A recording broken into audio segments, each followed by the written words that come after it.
either consume beer or non-alcoholic beer, and you don't know which one it is, and then see whether people's behavior actually changes. That would be a big step up in the methodology. I love that idea. Welcome once again to Free Associations from the Boston University School of Public Health, the Public Health and Medical Journal Club podcast for anyone who is as confused by the latest health study as I am by who is now going to host today's episodes, because we have a little bit of a weather-related snafu, and unfortunately Jess, who was supposed to be one of our co-hosts for today, couldn't make it. And given the summer and everybody being in all kinds of different places, we figured best to move forward. So you're going to get a rarity, which is a Matt and Chris only episode, which I think is it's going to be interesting to see how this goes. Fortunately, we agree on absolutely everything, so there'll be no debate or dissent. I totally disagree with you on that, Chris. I'm glad to hear it. Jeez. So, you know what I find fascinating about these episodes is that, we're recording this on, distant software. I'm using this program called Audacity, recommended to me by our own Nick Guler. And when I talk, it shows me the sound waves of my voice. Mm-hmm. And when I laugh, it's metronomic. It's like you can see the spikes, and they're precise and repeatable. And it's so clearly, you're looking at this and you realize this is a neurologic behavior, that the laugh is a very, very finely coordinated, neurophysiological response that obeys a set of rules that we're unaware of. Well, there you go. There you go. Something I did not know before. So anyway, I am Matt Fox from the Departments of Epidemiology and Global Health here at the Boston University School of Public Health. And this time I am joined only by Dr. Christopher Gill from the Global Health Department at the BU School of Public Health. Welcome, Chris. Yes. Hello, Matthew. And happy 4th of July impending. Happy pending. So by the time this airs, I guess it'll be after 4th of July, and it'll be our first 4th of July in 2 years, I guess, where people are allowed to go outside and enjoy. Yeah. Anyway, as a reminder, if you could go on over to the Population Health Exchange website at www.pophealthex.org. That's BU's hub for lifelong learning. You want to go over there to look at all of our exciting programs and tools that are available. And then as a reminder, if you love the show, go on your favorite web browser or your favorite podcast app and go on over to the site and give us a 5-star rating or a 0-star rating, whatever you want to give us to let us know how you feel about the show. And we very much appreciate it. So now on to the show. So today, in our first segment, which is our Journal Club segment, we're going to talk about a study on whether mosquitoes infected with Wolbachia bacteria can reduce the risk of dengue fever. Now, I found this to be a particularly fascinating study we'll get into, but it's particularly relevant given that a couple of episodes back, I had what Don would call the wild and wacky, but is the amazing and amusing, where I talked about the release of genetically engineered mosquitoes for reduction of mosquito. And I was super skeptical. Yeah, but now here's one that's not genetically modified, but it's infected with a particular bacteria. So it's going to be interesting to see how this goes. Then in our second part of the podcast, which is our deep dive, we'll talk about the legal epidemiology of pandemic control, or legal epidemiology in general, and what that is, and whether or not we should be doing more or less of it. And then finally, we'll get into our amazing and amusing, where Chris will talk to us about watermelons, I think, or something watermelon related. Yes, I think I should talk about the neurophysiology of laughter. Oh, there we go. You can do that. That would be a good one. I'll think about that next time, though. All right, so let's get into segment one, which is our Journal Club segment. We're going to look at a study, as I said, that looked at the effectiveness of using mosquitoes infected with a particular bacteria to reduce the risk of acquiring dengue fever. Now, this was published in the New England Journal of Medicine, and it was entitled The Efficacy of Wolbachia-Infected Mosquito Deployments for the Control of Dengue by first author Adi Uttarani of the World Mosquito Program in the Center for Tropical Medicine at Yogyakarta in Tunisia. A few headlines on this one. So Science and AAS says mosquitoes armed with virus-fighting bacteria sharply curb dengue infections and hospitalizations. The Atlantic wrote a piece on this that said a pivotal mosquito experiment could not have gone better. So there you go. You get a result in the headline. CNN News says modified mosquitoes reduced dengue cases by 77% in Indonesia experiment, which I thought, they are modified, but it is worth noting they were not genetically modified like in the example that I gave previously. And then MSN says groundbreaking trial sees dengue fever cases fall by 77% in Indonesia. So, Chris, can you give us the rundown on this study? Yeah. So I think to make sense of this project, we've got to start by talking a little bit about this bacterium called Wolbachia. And I will say that this is a topic that has popped up from time to time in my infectious disease career. My exposure to this pathogen is in the context of this disease called onchocerciasis, otherwise known as river blindness, which is a filarial roundworm that lives in lymph nodes and can cause swelling and other different symptoms in individuals. And the interesting thing about this bacteria is that it lives inside the roundworms. It is a generally considered to be an endosymbiont, meaning that it's a bacteria that lives inside all of these roundworms and seems to contribute certain metabolic factors that are essential to the reproduction of the worm. So that if you give tetracycline, which is a common antibiotic that kills the Wolbachia, it renders the roundworms sterile, and so that they can no longer transmit their infection and eventually die.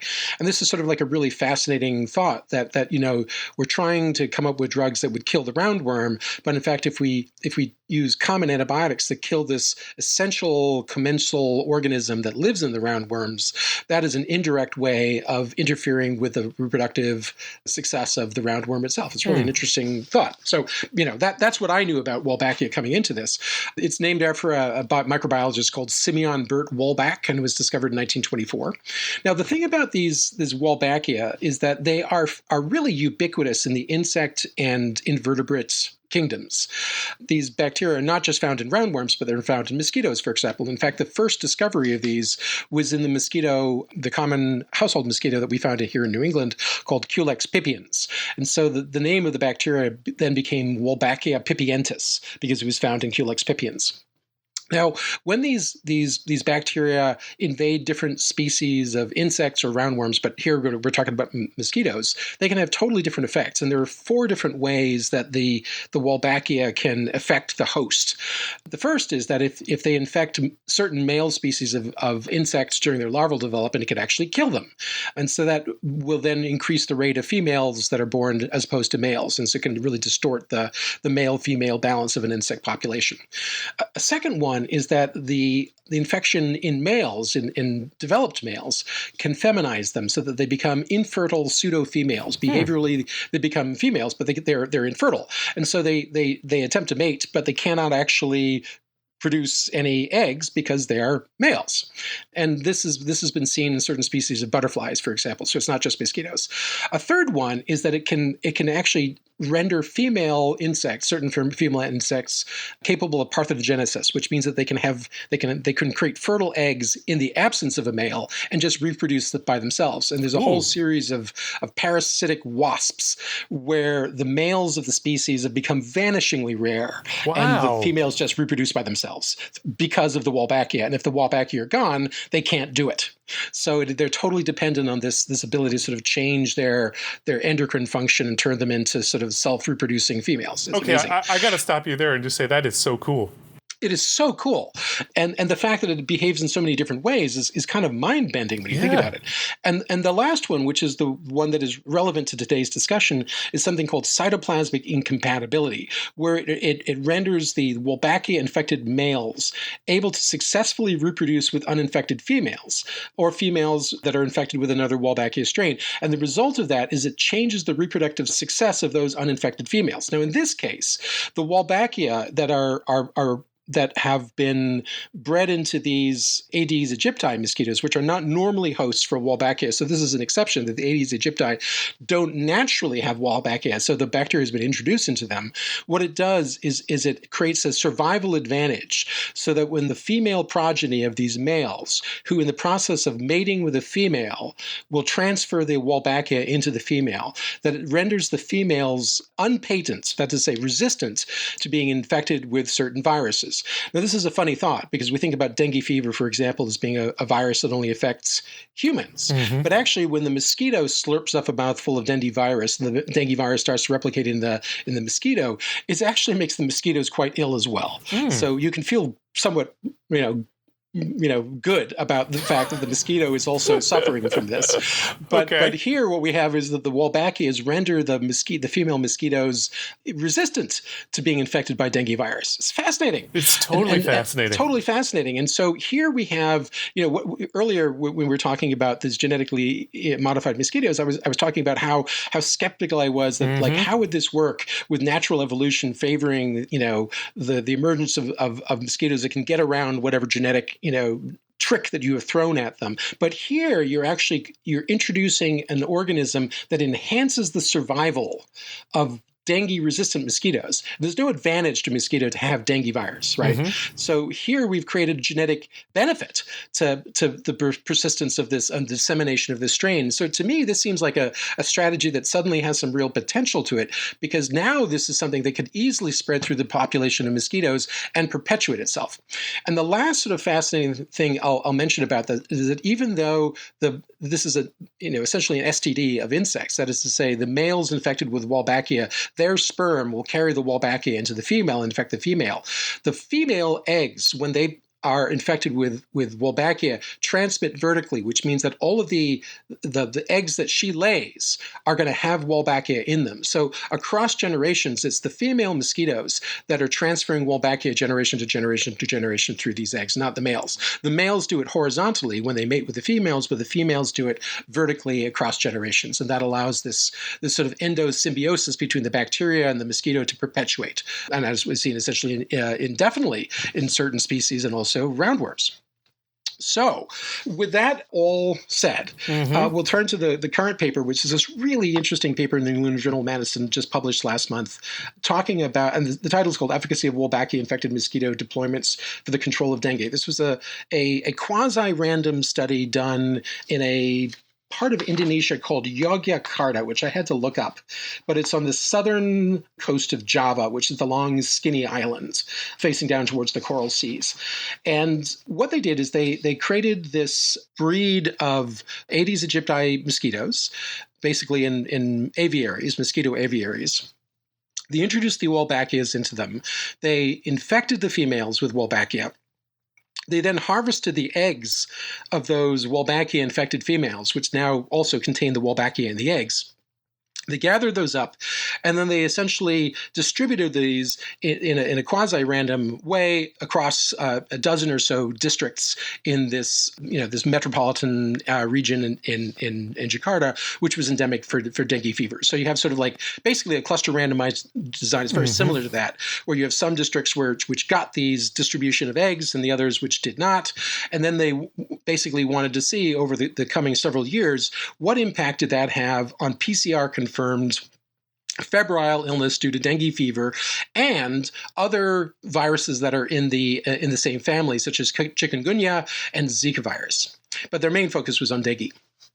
And so basically the way this study was done is that they created these genetically modified mosquito eggs carrying the Wolbachia mel strain, and then they enrolled a whole series of subjects who were going to be the cases for detecting dengue. They introduced the eggs into, what was the total number of districts here? 12 geographic clusters that got the eggs, and this was done repeatedly over a period of months starting in 2017. So it wasn't just that they distributed the eggs once, but they did it repeatedly over time. And then they had 12 districts that did not get the distributed eggs. Now, this was not done as a blinded study, that everybody knew which districts they lived in, and therefore there's some risk of ascertainment bias, I would suppose. But nonetheless, it was a relatively clean design. And what they found was that there was a substantial reduction, higher than a 70% reduction in febrile dengue confirmed infections across all 4 serotypes of dengue virus in the control areas. And they back up this observation with some sort of interesting entomological data where they look at the proportion of mosquito captures over the following the start of the introduction of these Wolbachia infected mosquito eggs to sort of determine what proportion of the sample of the mosquitoes that they caught subsequently, which are due to the progeny, these the eggs growing up and turning into males and females and mating and further disseminating the Wolbachia into the population, what proportion of mosquitoes do they capture thereafter carry the Wolbachia bacteria? And they found within about 4 or 5 months that close to 100% of them did. The part about this that I found really interesting is that they also looked at the Wolbachia dissemination within the controls, because of one of the cardinal features of mosquitoes is that they fly about, right? And so they're not going to stay in their damn districts. They're going to go elsewhere. And so you would predict that over time, the effect comparing the control and the intervention is it kind of blur away because the mosquitoes are spreading across the entire district. And that is exactly what they found, is that the Wolbachia, by the end of the project, some 50 to 90% of the control districts also had Wolbachia infected Aedes aegypti mosquitoes, which really attests to the sort of feasibility of this approach, because it shows that these things are persisting, not just persisting, but outcompeting the Wolbachia native Aedes aegypti mosquitoes and now taking over the entire population. So it's really sort of, I think, a fascinating bit of epidemiology. I had a couple, concerns, mainly around the blinding, which I think just could be a risk of ascertainment bias. But, I think that was a relatively subtle effect. I think it's likely to be a relatively subtle effect.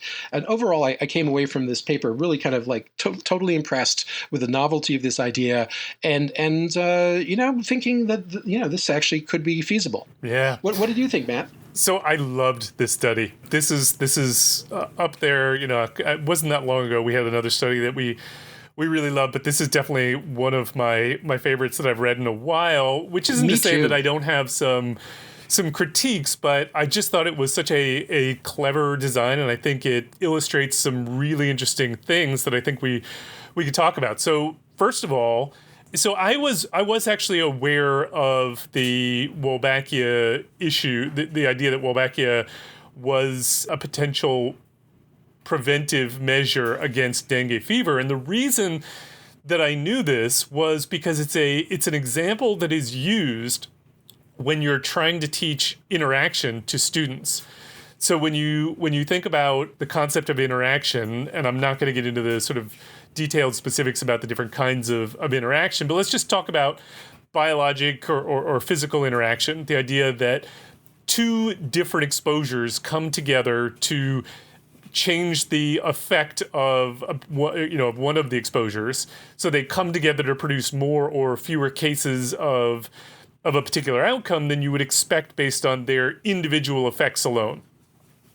And when you teach that concept, people often can grasp the idea that 2 things come together. There's sort of this puzzle piece idea that you need A and B to produce a case of disease.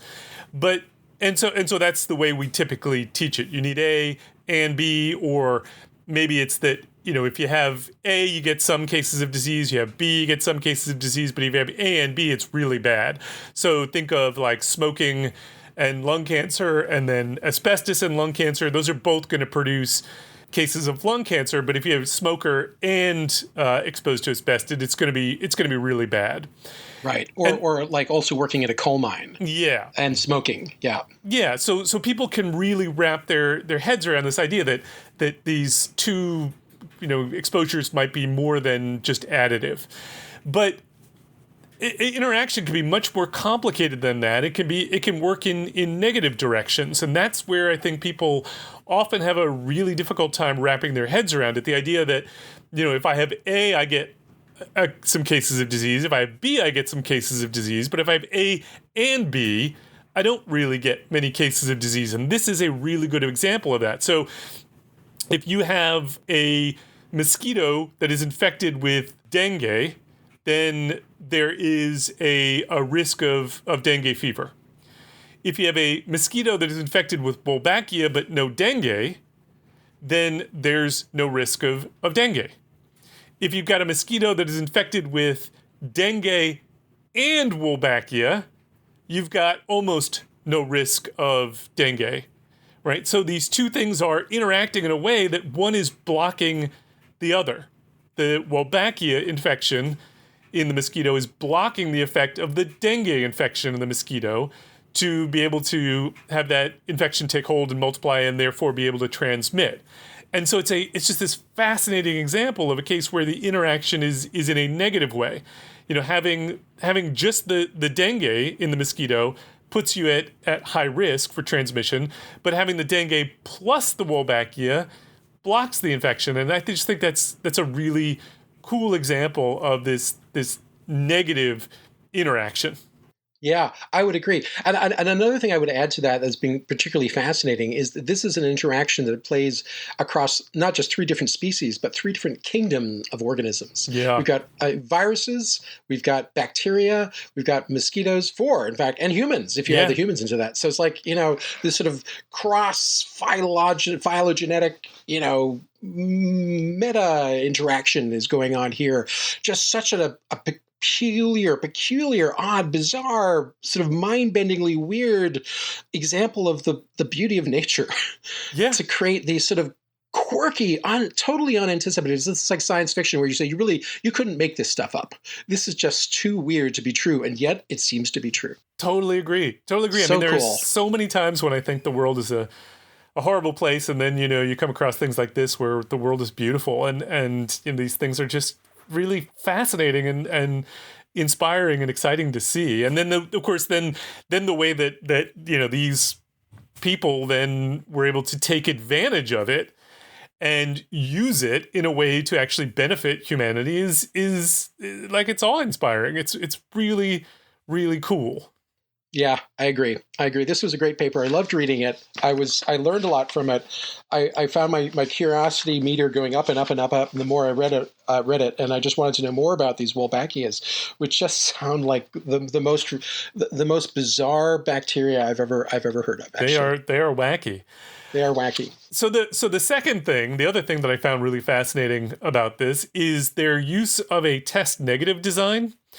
So as you pointed out, Chris, this is a cluster randomized trial, but the way that they actually went about evaluating the effectiveness of the intervention is not the way that we typically think about going about evaluating a randomized trial, which is that you enroll a bunch of people, you follow them, and then you see whether or not there are differences in the rates of dengue fever in these different populations, because here you don't have individuals directly exposed to an intervention, right? You don't know who's actually going to be bit by a mosquito or not, and who's going to go on to get sick. So you could, in theory, try to enroll every single person in a cluster, but that's going to be really hard to do. And so what they did instead was they used this test negative design, which is an approach that I don't know for sure that it was pioneered for influenza, but it's certainly been used a lot for influenza. And the idea is that rather than enrolling a bunch of people and following them over time, what you do is essentially you wait for people to show up at a clinic with signs of infection. And then you sort of do almost like a case control design where you find the people who show up with, febrile illness, and you test them to find out who's got dengue or not. Typically, when you do the case control approach, you'd say, okay, now we have a bunch of people who have dengue fever. Now we want to compare them to a sample of people who represent the distribution of the exposure in the base. In this case, the exposure being, did you live in a cluster where we released these Wolbachia infected mosquitoes? But now you've got to, you sort of get problems in those kind of approaches, in that because you waited for people to come to the clinic, you have the potential for differences in the way that health-seeking behavior works for different conditions. And so a representative sample of the population as your base might end up giving you a skewed distribution. You would introduce selection bias. So what you do instead is you take the people who showed up at the clinic for a febrile illness that could have been dengue fever, but tested negative, and you use that as your control population, because the hope is that if people are showing up at a clinic for febrile illness, the health-seeking behaviors are the same. And now you've got a population that didn't have dengue fever, but have the same health-seeking behavior, and you use those as your control population. Then you see how many of the people with dengue fever came from intervention versus control clusters, and then how many people in the comparison population that had a febrile illness that was not dengue also came from, what's the distribution in terms of coming from the intervention and control sites. And so you get this really, really nice, clean design. It's not perfect because it is still a case control type design. So you can get some selection bias, but it's just a really nice way and a very efficient way of monitoring this population. I was going to say it takes the onus off of following all those individuals in these clusters to try to prospectively identify dengue. Basically, you don't follow them at all. You just wait for them to show up in the clinic saying, "I feel crummy, I've got a fever and a headache, and I feel awful," and then you do a blood test and ask them, by the way, where do you live? Where have you lived for the last 10 days? I think the way they defined the cluster was where they had resided in the preceding 10 days leading up to the onset of the febrile illness. Yep. So it also allowed the participants to go anywhere they wanted. They weren't fixed to a zone. Their zone varied based on where they had been most recently. And I thought that was also extremely clever and potentially a very efficient way of running a big sort of ecological focused field study like this. Yep. I mean, I do think you can run into some challenges with a design like this in that, it sort of depends on where the health facilities are clustered, how exactly you would expect people to show up in one of those clinics based on whether or not they're from an intervention or control. But it looked to me, they show you a map of these clusters and where the health facilities were. And it did seem like there was certainly a reasonable chance that a person, the clusters were defined such that the clinics were clearly going to be taking in people from both intervention and control sites. And therefore, I think they reasonably overcame that problem. In fact, sometimes the clinics were right on the border. Right. I as a small critique, even though I found their data quite persuasive, I wish that they had used a control Aedes aegypti introgression, as they call it, that they, in the control districts, rather than not distributing any Aedes aegypti eggs that they had used a Wolbachia negative strain of Aedes aegypti. I think that would have made their conclusions even more persuasive, that this wasn't just some unanticipated shift in the Aedes aegypti population because of the introduction, and whether it was Wolbachia or not, one doesn't know. I think that's very unlikely that was the case. I think the biology is very supportive of their theory, but it would have made it that much stronger if they had done that. Yeah. The second thing that I really wish that they had done, and this is not a methodological issue, but I wish that they had shown a time varying effect size, because of this issue of the eventual sort of blending of these districts as the Wolbachias distribute across all districts and all zones and sort of take over the entire Yogyakarta region, right? What you would expect is if, once the Wolbachia are everywhere, the Wolbachia infected mosquitoes are everywhere, that the effect size will revert to zero, right? Because everybody is there's no difference between intervention and control because those mosquitoes are now everywhere. I think that would also be very interesting to overlay against the entomological data showing the distribution over time of the Wolbachia infected mosquitoes. So this gets to the other thing that I thought was fascinating about this particular study, just from a methodologic standpoint, which is, it seems to me, and I could be wrong about this, and maybe it's just, the way I'm thinking about it, but this seems to me a case where if you had actually followed, you'd followed this up for a longer time period, the effect of the intervention may in fact get larger over time as the mosquitoes start to spread and the mosquitoes with Wolbachia infection start to take over. The size of the benefit may actually increase over time. However, your ability to measure that benefit would actually go in the opposite direction. You would probably observe reduced benefit over time because those mosquitoes are now taking over, but they're also moving into the control clusters. Exactly. And so it would appear that that the benefits are going down over time when in fact they're probably going up. That's right. It's just that everybody has now become the intervention area. And so that's where Exactly. you'd actually like to see what are the dengue rates over time? Does the total force of infection of dengue virus go down, down, down, down, down, down, down? Yeah. Not just as sort of as a comparison of intervention versus control, but is the total burden of dengue decreasing as a consequence of this intervention? Yeah. That would also be very helpful to have seen. I hope that they will provide that in some follow-up analyses. Seems like it's a very doable, analysis to do. We'd love to see those results. I agree. So I mean, I love this study. I mean, I do think there were a few things that you could critique about it. I mean, I do think that the design doesn't lead itself to the potential for some selection bias, like we talked about. As you pointed out, there's sort of this issue of no placebo. I mean, they say there was no placebo in control clusters, and I'm not sure that really matters. But as you say, I mean, it would make for a tighter design if there had been some kind of a placebo release. So a few things like that. But overall, I really, really like this study. It's a long way from this story that was relayed in Andy Spielman's book from the 1991. It's called the Malaria Capers, I think. And it describes one of the first experiments where they introduced genetically modified mosquitoes, but they did it in a very poor way where they created I don't even remember what the modification was. It really doesn't matter. Let's say there was sterile males, but it doesn't matter. Point was that they came into this Indian village where there's a lot of malaria and also a lot of snake bites. And, this truck rolls up, which has got the WHO logo on it, which is, as you know, has got this pole with a couple snakes wrapped around it. So the villagers are looking at this with tremendous suspicion. They open up the doors and then release several million mosquitoes into the village and drive away with no explanation. They then came back a couple of weeks later and did it again. And the third time they did it, the villagers basically stoned the van and turned it over and set it on fire.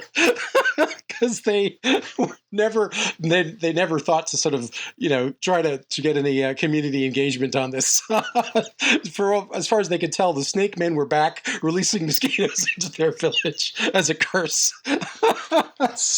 And in fact, it is actually worth noting. It's one of the things that I wrote down about this study was they actually got community approval for these releases from leaders of the 37 villages where they released them, which I think, is obviously, and they had mass communication campaigns, which I think is really critical, particularly something like this, which is, something that when you start messing with the ecology, things can go wrong. And so you want to make sure that people know what's going on and that they're on board with it.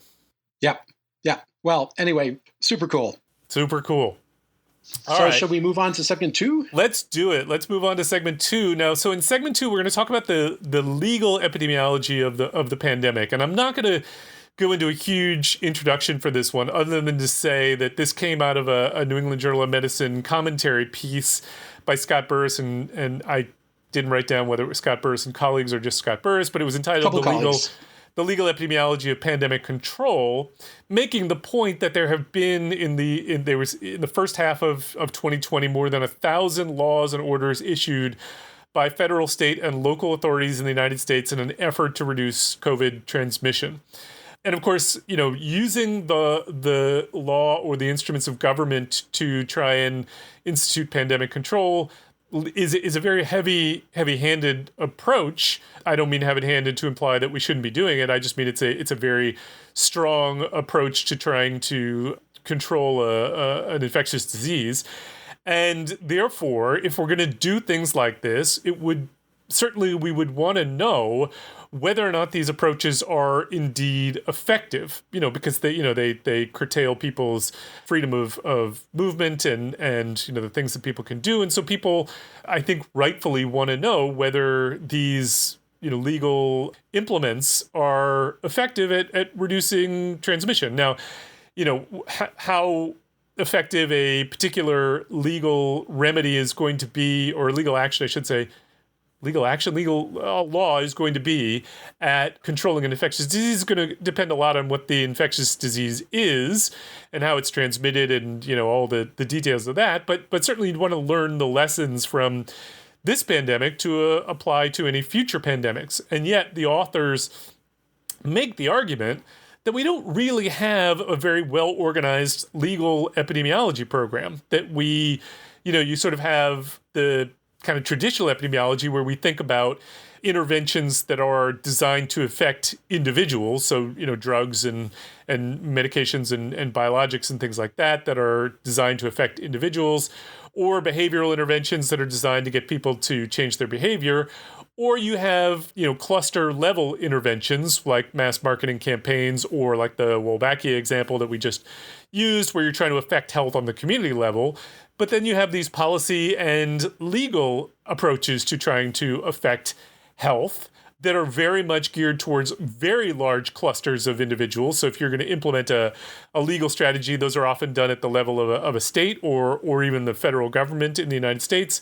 So, they apply to very large numbers of people, and that makes it very complicated to assess the cause and effect relationships. But the question is, should we be doing more, and we should be thinking more about legal epidemiology? Should we be teaching legal epidemiology if we want to learn the lessons and get valid estimates of the effects of these different approaches? Chris, I know that you had some skepticism about, I don't know whether it's the concept itself or just whether the way that this commentary was set up, but what's your reaction?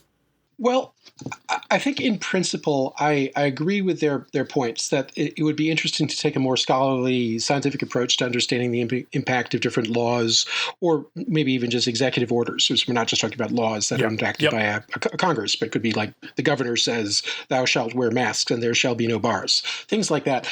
And so I can't disagree with that. But what I felt was a little bit of, to me, it felt like they were setting up a bit of a straw man here, because when we talk about laws, we're not really talking about the law per se. We're talking about the policy that is implied by the law. And so to say that there's no scholarly work done on the impact of laws may be technically true, but there's tons of research done on the impact of policies. And in my view, a law is merely a mechanism by which to introduce a policy. Yep. And so to say that we don't study laws is a little bit disingenuous, because of course we do. We study the effect of the policies that result from those laws. We do that all the time in clinical epidemiology. So I thought that was maybe taking their argument a little bit too far, and I didn't buy it.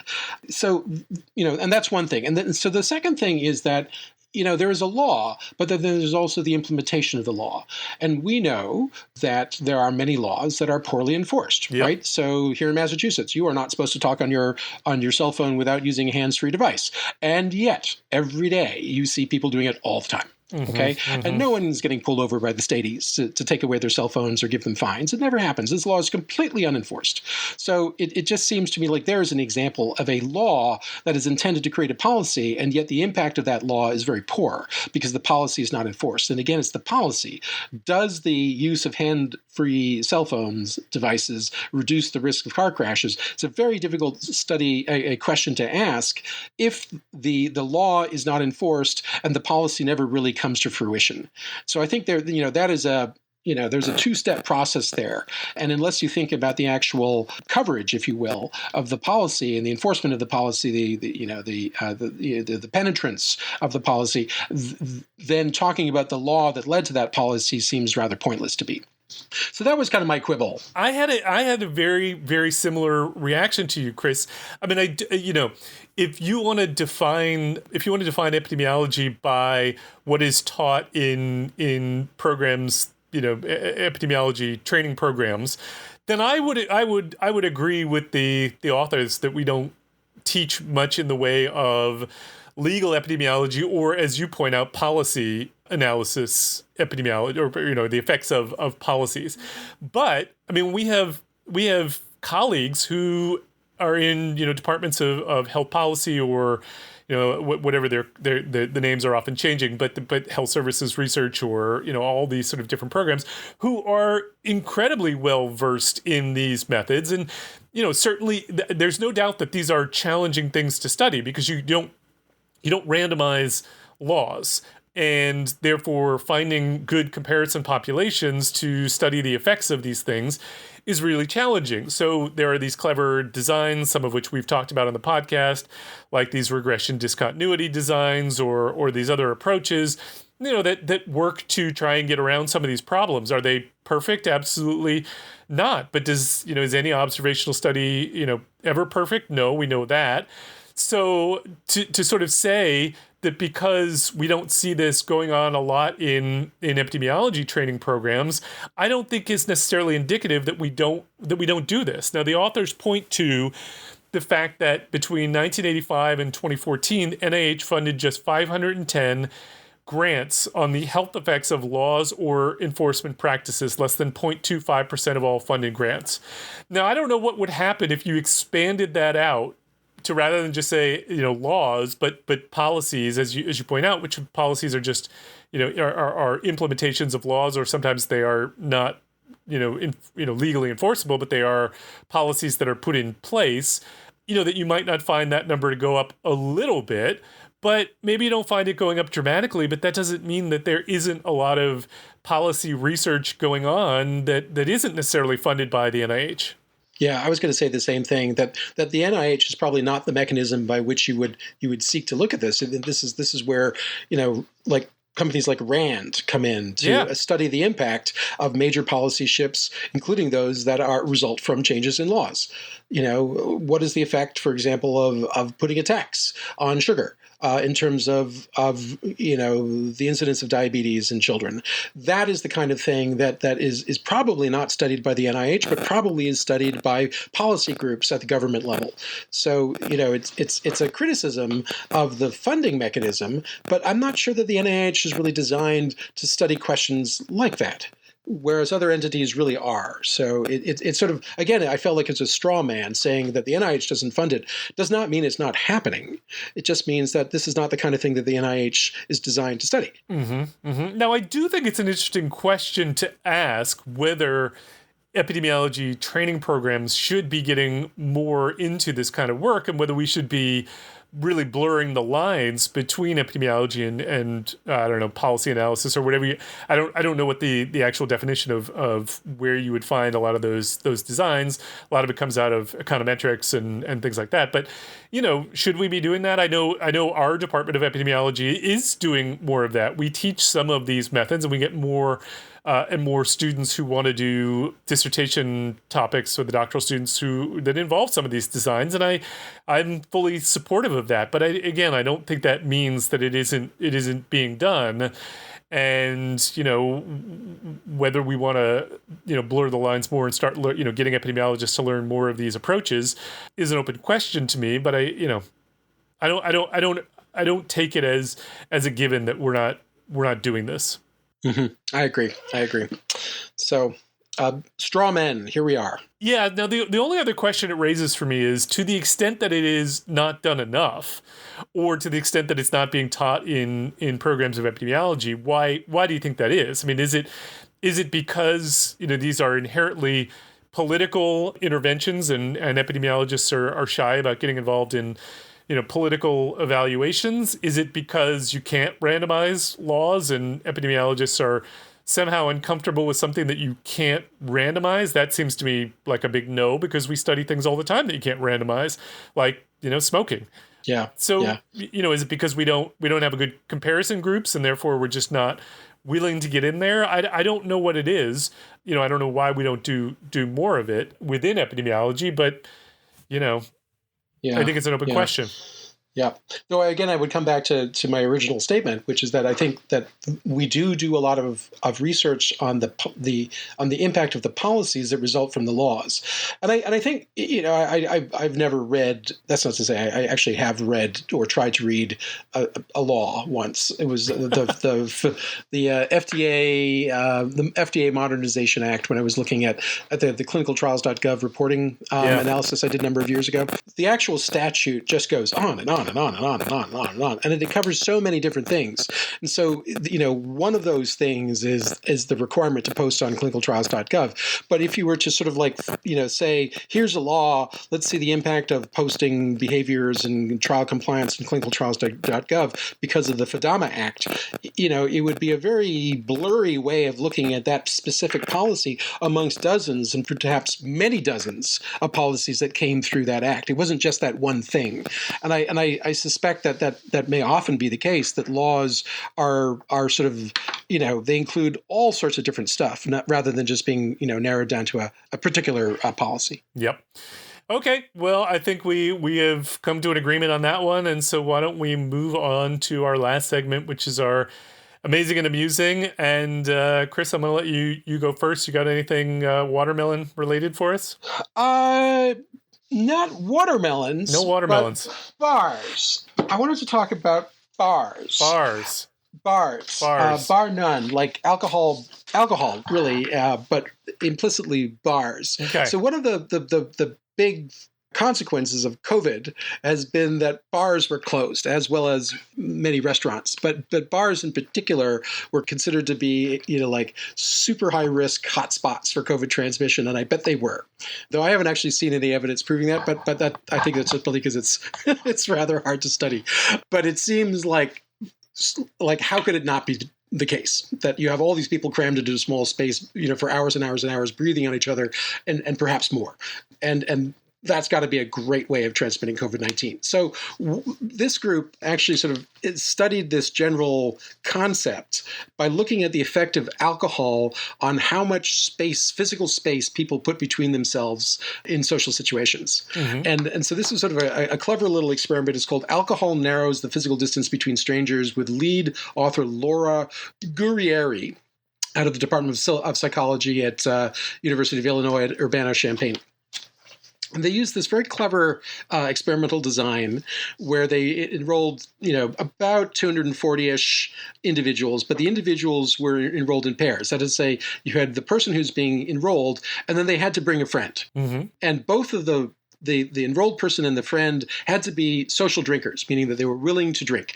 And then they randomly allocated them to pair up with either their friend, the person that they knew, or a random stranger. Mm-hmm. And then both of them, both of these dyads, were then randomized to receive either soda or hard liquor.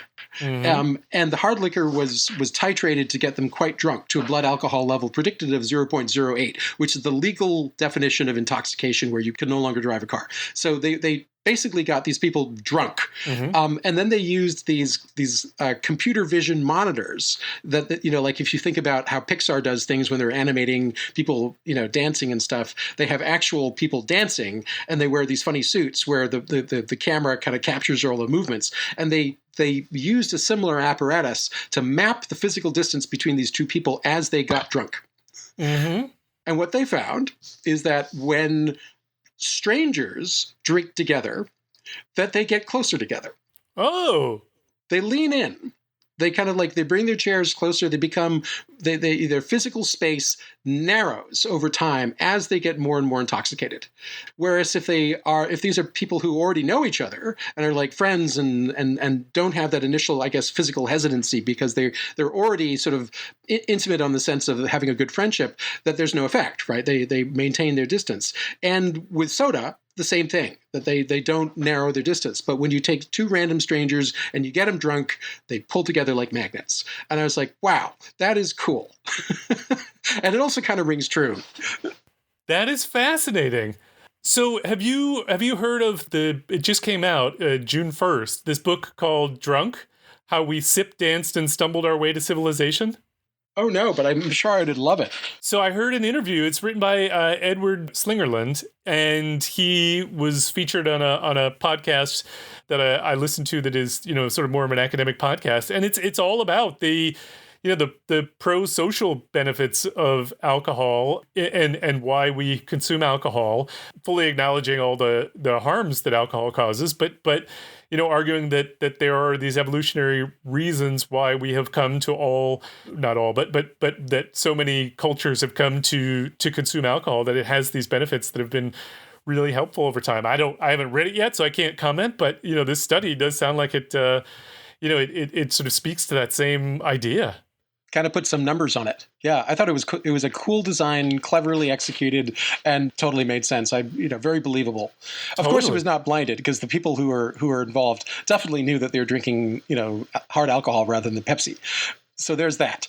But the fact that they had that control of the friend versus the stranger dyad made it more compelling in my view.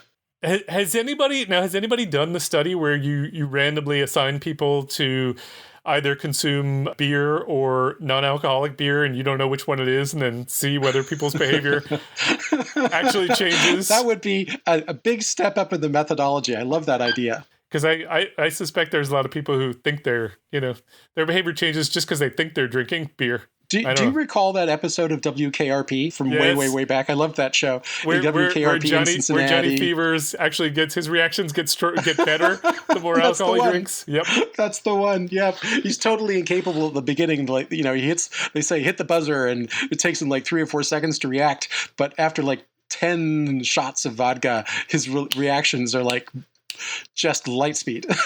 Okay, so I think that is the very first WKRP reference on this show, and I am so glad that we finally got one in. Such a good show.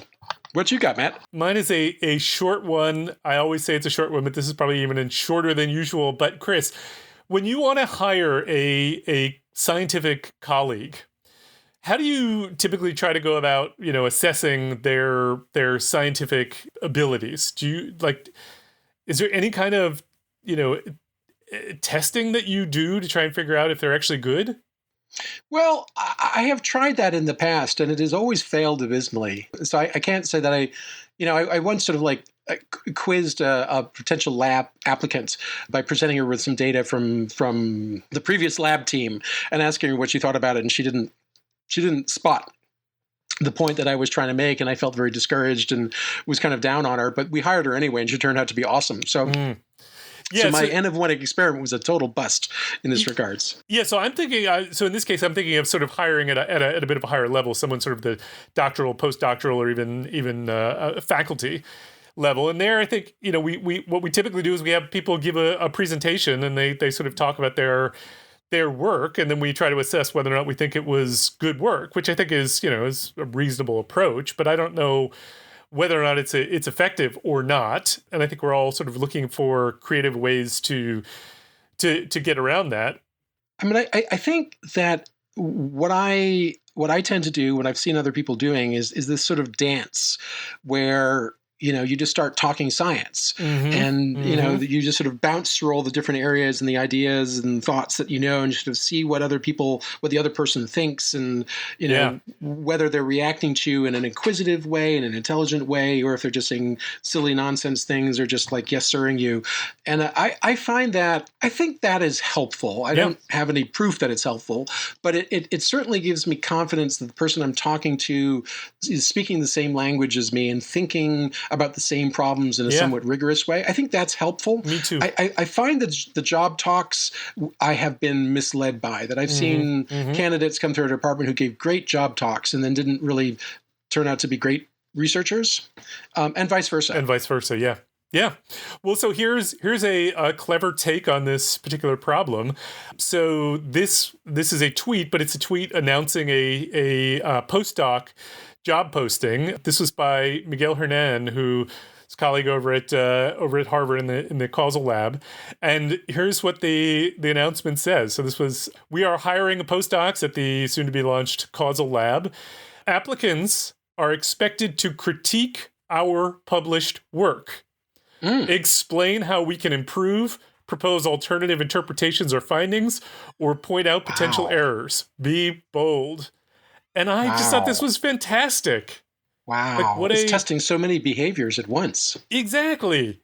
Now, scientific rigor and diplomacy. Exactly. I mean, I suppose you could argue that this does disadvantage some who, might not feel comfortable, whether for cultural reasons or other reasons, critiquing a colleague who you're going to sort of report to's work, in a sense. But I thought this was such a clever way to test a number of different things. It's not going to tell you everything, but boy, what a great way to go. Yeah, I agree. Good for them. That was clever. I liked it, and hope to see more of that in the future. Okay, well, that is the end of our program. If you got any feedback on this or any other episode, or you got a study or a topic you want us to take on, you can tweet us at @PopHealthyX. You can tweet me at @ProfMattFox, or Don at DTheo1, or Chris at ID.Gill, or you can find us on the Population Health Exchange website at www.pophealthex.org. We want to thank Leslie Talalian, Assistant Dean of Lifelong Learning at the BU School of Public Health, for supporting the podcast, and Nick Guler for sound editing and sussing out when somebody's cell phone is ringing. Thanks for joining us. We hope you enjoyed it. We hope you will download our next episode.